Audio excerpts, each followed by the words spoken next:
नमस्कार। सामुद्रिक विज्ञान के इस अंक में एक बार पुनः आपका स्वागत है। एक सुंदर सी मेल हथेली, आप पुरुष जातक हैं और आपकी रियल हथेली मेरे सामने विवेचना के लिए आ रखी है। अगर हथेली में हम पहली नज़र डालते हैं तो आपकी मस्तिष्क रेखा अगर आप देखेंगे तो यहाँ पे इस प्रकार से दिखाई दे रही है और शनि के बीचों बीच जो है अवरोध स्थिति में है। इसका मतलब है कि कहीं न कहीं ये आपको मानसिक अवसाद दे रही है। आपका मन निश्चित तौर पे एक जगह पर टिकता नहीं होगा। कई बार भ्रम की स्थितियों को ये दिखा रही है। एक कदम आगे बढ़ेंगे तो 2 कदम पीछे हटेंगे। आप नियमों का भी सही से पालन नहीं करते होंगे। जीवन में धन तो आएगा आपके जीवन में, लेकिन कहीं न कहीं संघर्ष के बाद धन दिखाई दे रहा है। आपके जीवन में जो धन आता है ना, बड़े संघर्ष के बाद आता है। अगर दूसरी बात देखें, आता तो है लेकिन फिर भी टिकता नहीं है और बहुत ज़्यादा भावुकता भी आपके अंदर दिखाई दे रही है। आप बहुत ज़्यादा भावुक हैं, बहुत ज़्यादा दयालु हैं। आपका स्नायु तंत्र भी कमज़ोर दिख रहा है। आपको अपने जीवन काल में एक चीज़ का ध्यान रखना है। उधार के धन के लेन-देन से आपको हमेशा बच के चलना होगा। इस प्रकार की चीज़ों को ये दिखा रहा है। अगर कहीं आप अपना व्यापार करना चाह रहे हैं, तो आपको पार्टनरशिप में मानी साझेदारी में व्यापार नहीं करना चाहिए। साझेदार से कहीं न कहीं तनाव होगा, धन का नुकसान होगा और कर्जे के लेन-देन से भी आपको अपने को बचा के चलना होगा। तो ये सावधानी रखनी यहाँ पे ज़रूरी है। दूसरी बात, यहाँ पे अगर मैं कहूँ तो आपका सवाल ले लेते हैं। आपने लिखा है गुरुजी पैसे में बड़ा गतिरोध रहता है, आता तो है बड़ी मुश्किल से लेकिन टिकता नहीं है। इसका कारण यही है। दूसरा कारण है, आप ध्यान से देखिएगा, आपका आचार्य देवगुरु बृहस्पति यहाँ पे बहुत ज़्यादा फूल रहे हैं, यहाँ से कमज़ोर स्थिति में आ रहे हैं और शनि की तरफ दृष्टि गोचर कर रहे हैं। शनि यहाँ पे बहुत ज़्यादा ऊर्जा प्रोवाइड कर रहा है। अति सर्वत्र वर्जयेत, अति कहीं भी अच्छी नहीं होती है, तो ये अति रूप में है। तीसरी बात यहाँ पे देखेंगे तो राहु के पर्वत पर आपका जो है क्रॉस की स्थिति है। करियर और धन की रेखा एकाएक हृदय रेखा में जा रही है, आगे नहीं बढ़ रही है। भावनाओं के वशीभूत होकर गलत निर्णय ले सकते हैं और उस गलत निर्णय के कारण अपनी डेवलपमेंट को, अपनी प्रोग्रेस को आप बाधित कर सकते हैं और फिर उस डेवलपमेंट को पाना, उस प्रोग्रेस को पाना आपके लिए बहुत ज़्यादा मुश्किल रहेगा। तो कभी भी बड़ा सोच समझकर चीज़ों को ध्यान में रखकर निर्णय लें। भावनाओं में आकर कभी भी बड़ा निर्णय न लें। दूसरी बात, जब राहु इस प्रकार से है तो व्यक्ति के जीवन में धन की कमी करता है। राहु कभी भी व्यक्ति के जीवन में पूर्णता नहीं देता है, हमेशा धन का अभाव रखता है। और खासकर वो देवगुरु बृहस्पति को देखें, प्रभावित करें, तो ऐसे में धन की दिक्कतें डबल बढ़ जाती हैं और कभी धन आ भी गया, धन टिकता नहीं है। ऐसे में इष्ट कृपा नहीं मिलती है। आप कितनी भी पाठ पूजा कर लो, आपको जो है इष्ट कृपा नहीं मिलेगी। धन को लेकर दिक्कतें रहेंगी।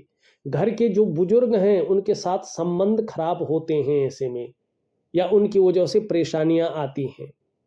ऐसे में ये आपकी तरक्की को रोक लेता है।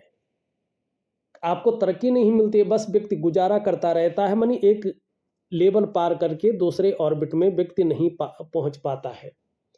ये आपके शरीर को भी खराब करता है, मानी शारीरिक या मानसिक परेशानियां व्यक्ति को देता है। शरीर के अंदर से जो है खुशियों को निकाल लेता है। आपके अंदर कितना भी अच्छा ज्ञान हो, कितनी भी अच्छी नॉलेज हो, उसको इम्प्लीमेंट करने के लिए प्लेटफॉर्म नहीं देता है। ठीक है ना? और रोग भी देता है, दारिद्र्य भी देता है। और जब ये इस तरफ पहुंचता है तो बेवजह की चिंताएं व्यक्ति के जीवन में आती हैं, या कोई ना कोई ऐसी वजहें बन जाती है जो व्यक्ति को निरंतर तनाव में रखता है, सुबह उठने में आलस्य देता है, लेकिन गंभीर किस्म का व्यक्तित्व तो बनाता, ये अच्छी बात है। दूसरी बात, जब ये प्रभावी होता है तो बुद्धि को भटका कर रखता है और कहीं न कहीं आपको ये उपाय भी नहीं करने देगा। नौकरियों में निरंतर बदलाव देता है। कई बार ऐसा व्यक्ति सही को गलत और गलत को सही समझते हैं। ये इस प्रकार की स्थिति में यहाँ पे बैठा है कि कभी आपको नौकरी अच्छी लगेगी तो मैनेजमेंट खराब लगेगा, कभी मैनेजमेंट अच्छा लगेगा तो सैलरी कम लगेगी और कभी मन मुताबिक नौकरी नहीं मिलेगी। क्योंकि ये राहु परिवर्तनशील ग्रह है, इसलिए ये आपके काम और व्यवसाय में स्थिरता नहीं आने दे रहा है। और जब किसी भी काम में स्थिरता नहीं आएगी तो धन कहाँ से आएगा, और जब धन आएगा तो टिकेगा कहाँ से। अब आप लिखते हैं कि गुरुजी धन में स्थिरता कब आएगी, ये आपका मेन प्रश्न है। तो देखिएगा, करियर और धन की रेखा जब इस प्रकार से एक अच्छी स्थिति में आ जाए और देवगुरु बृहस्पति की इस पे एक अच्छी दृष्टि पड़े और यहाँ पे ये अपना प्रभाव खत्म करे और शुक्र अपना प्रभाव अच्छी तरीके से दे जैसे दे रहा है, तो फिर ये स्थितियां यहाँ पे बहुत अच्छे रूप में उभर रही है। 1 पौरवा, 2 पौरवा और 3 पौरवे। ठीक, इसके लिए मैं आपको एक दिव्य सूर्य क्रिया, एक दिव्य योग ध्यान क्रिया और एक महालक्ष्मी की साधना दे रहा हूँ। इसका मुझे प्रैक्टिकल रूप में अच्छा फीडबैक आया है और ये साधना मैं बहुत कम लोगों को देता है। जिसको भी दिया है, जिसने भी मन से किया है, वो आज तक कई सालों से मुझसे जुड़े हुए हैं। तो मैं ये चीज़ दूंगा, इससे लगभग लगभग जो है 1 साल के बाद आपके जीवन में बड़ा परिवर्तन आएगा, ये निश्चित है। और जून 27 2027 के मिडिल में आपका जीवन आर्थिक तौर पे बदलना शुरू हो जाएगा और आपके बहुत सकारात्मक परिणाम जीवन में आएंगे। तो आपको सिर्फ 3 चीज करना है: दिव्य सूर्य क्रिया, दिव्य योग ध्यान क्रिया और महालक्ष्मी की रात्रि की साधना। ये जब आप करने बैठेंगे, धीरे धीरे आपकी रेखाओं में परिवर्तन होगा, आपके ग्रहों में परिवर्तन होगा और उसका बहुत अच्छा लाभ आपको जीवन में होगा। लेकिन एक चीज और देखिएगा, यहाँ पे जन्म स्थान से दूर उन्नति है, जन्म स्थान में रहकर उन्नति नहीं दिखाई दे रही है। एक सामान्य व्यक्ति बनकर आप रह जाएंगे। जन्म स्थान से जितना दूर रहेंगे उतनी अच्छी उन्नति आपकी जीवन में दिख रही है। हालांकि आपका जो प्रारंभिक दौर है वो भी संघर्ष में रहा होगा, कई बार उतार चढ़ाव झेले होंगे, कई बार अस्थिरता का सामना भी किया होगा, लेकिन आगे चलकर इसी संघर्ष के बलबूते आप हर सुख को पाएंगे, हर सुख का भोग भी करेंगे। जैसे जैसे आपकी उम्र बढ़ेगी ना, आप धार्मिक और आध्यात्मिक प्रवृत्ति के हो जाएंगे। और जब ये मछली का चिन्ह एक सकारात्मक रूप लेगा ना, यहां देखो देवगुरु बृहस्पति को देख रहा है। यस्य हस्ते मत्स्य रेखा कर्म सिद्धिश्चो जायते अर्धनाड्यस्तु सौविज्ञेयो बहुपुत्रो न संशयो। बहुत अच्छा श्लोक है और बहुत अच्छा इसके बारे में बताया गया है।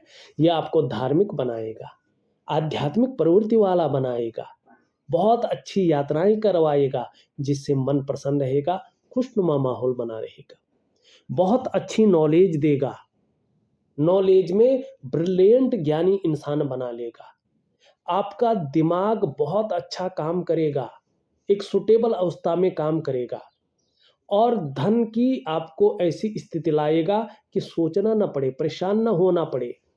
और ज़्यादा दूर नहीं, केवल 1 साल के बाद 2027 के जून के मिडिल से आपके जीवन में बड़ा परिवर्तन है। अब एक चीज और है आपके जीवन में, जो आपके भाग्य की चाबी है, वो है आपका विष्णु तिलक हृदय रेखा में और देवगुरु बृहस्पति को देख रहा है।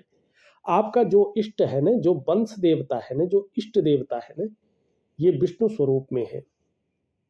चाहे वो स्वयं भगवान विष्णु हो, बद्री नारायण जी, चाहे जो है भगवान नरसिंह हो, चाहे नागराजा हो, चाहे खाटू श्याम हो, चाहे लड्डू गोपाल हो, चाहे आप भगवान राम की पूजा करते हो, आपका जो इष्ट है वो सुप्रीम पावर, जगत का पालन करता योग योगेश्वर भगवान विष्णु है।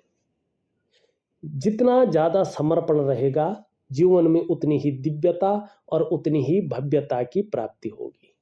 अब कितनी दिव्यता मिलेगी, कितनी भव्यता मिलेगी, आपके समर्पण और उसकी क्वालिटी के ऊपर डिपेंड करेगा, उसकी क्वालिटी के ऊपर डिपेंड करेगा। तो अगर ज़्यादा कुछ नहीं कर सकते हैं, आपके इष्ट के शरण में जाइएगा और केवल विष्णु स्तोत्र का भी पाठ कर लेंगे तो बहुत अच्छा आपके लिए रहेगा। अगर आप कर सकते हैं विष्णु सहस्रनाम का पाठ करें, नहीं तो विष्णु स्तोत्र का जरूर पाठ करें।